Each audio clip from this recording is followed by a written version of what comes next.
Monday Hoops. Coming up, it'll be the Orlando Magic facing off against the LA Lakers and their superstar, Kobe Bryant. Orlando, Los Angeles, up next.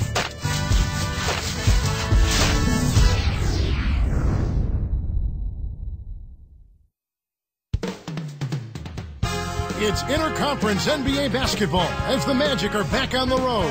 It's Laker basketball at the Staples Center. Beautiful day outside.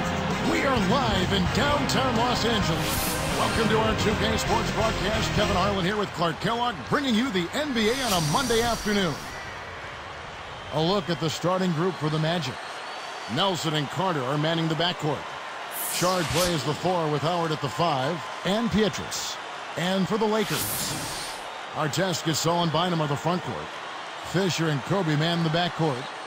The question last year, at least one of the questions was, would the Lakers, Clark, still be as successful with swapping out Artest for Trevor Ariza? And that's a legitimate question because you never know how the dynamics of a team change when you change personnel. Right. So clearly it was something that was going to be a work in progress. It remained to be seen, but I think the play of the Lakers in the postseason kind of answered that. Ron brought an element of toughness and physicality.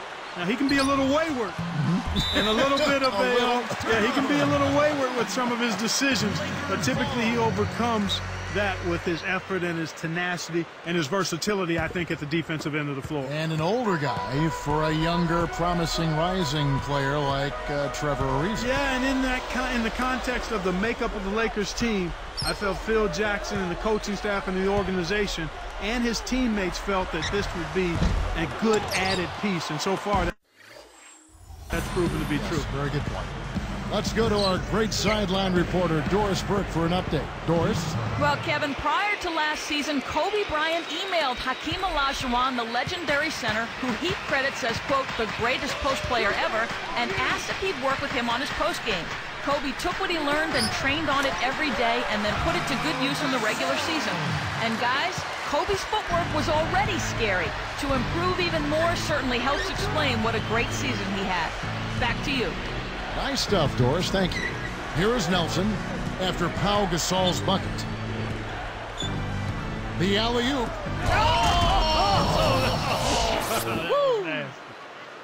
Fantastic pass for the alley-oop. You got to love that action. Looks like they've worked on that one before, Clark. Yeah, they've done it countless times. Under left in the first quarter. Jameer Nelson had that breakout year in 09 that was derailed by injury, but he just didn't look the same last year. Here's Artest. Can't get it to go, so Orlando will take it the other way. And here's Nelson.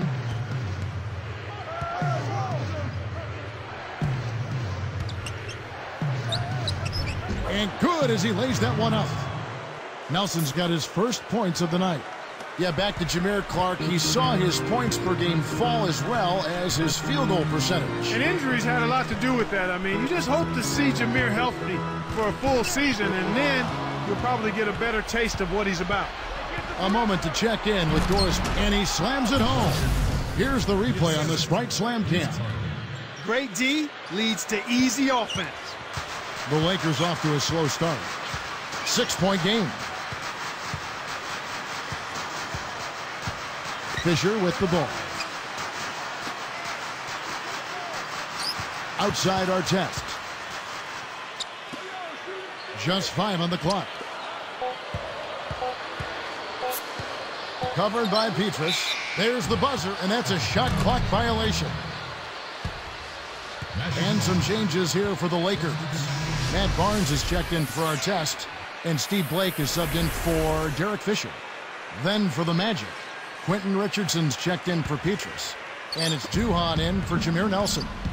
Of course, looking back at the recent history of the Orlando Magic, they came up a little bit short in the playoffs, but you have to think that they would have been okay in the finals after they went 20-10 against a very rugged Western Conference. Oh, Kevin, that's holding their own against the West and then some. I mean, winning 2 out of 3 against the Western Conference, that's impressive. Right side Gasol. Baseline jumper. Yes, and it's Blake picking up the assist. Gasol's got his second bucket of the night. Magic leading by 4. Backing down is Howard. 13 feet out, and that one's good. They're really giving them all they can handle here. The defense is having a hard time keeping up. And the Lakers have possession. They trail by 6.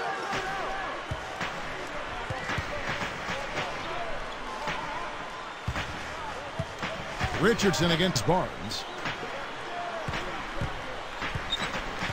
Richardson covering. Here's Bynum. Dunked in off the nice assist that time.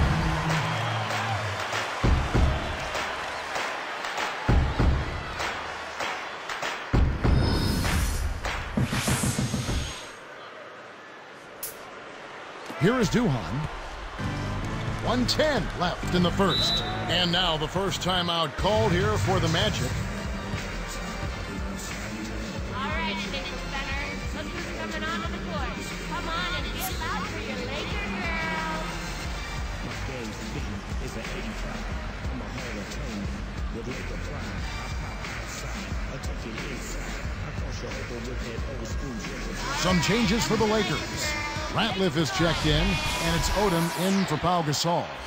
Brandon Bass is checked in for the Magic. Reddick comes in for Vince Carter. Here is Bass. He dumps it off. Here's Richardson. From the wing, Ratliff snatches it inside. Now Odom. And here is Barnes.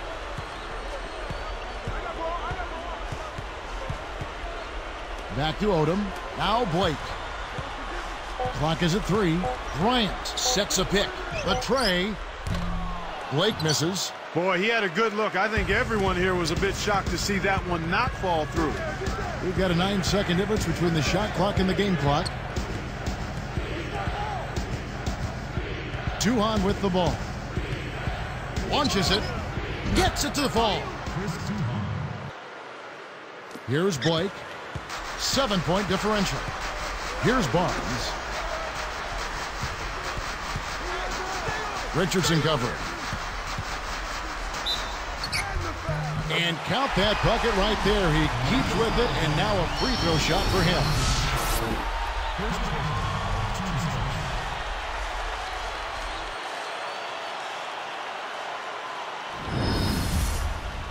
And the Magic making a change here.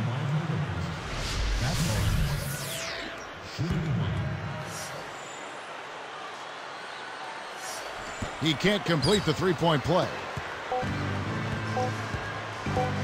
From deep. And that's off as he tries to beat the buzzer. And some great offensive action to get this one underway in the first. Magic lead by 5. Well, they're in attack mode now, Kevin. Every time they get the ball, they're coming right at you, looking for contact, and looking for buckets right at the 10.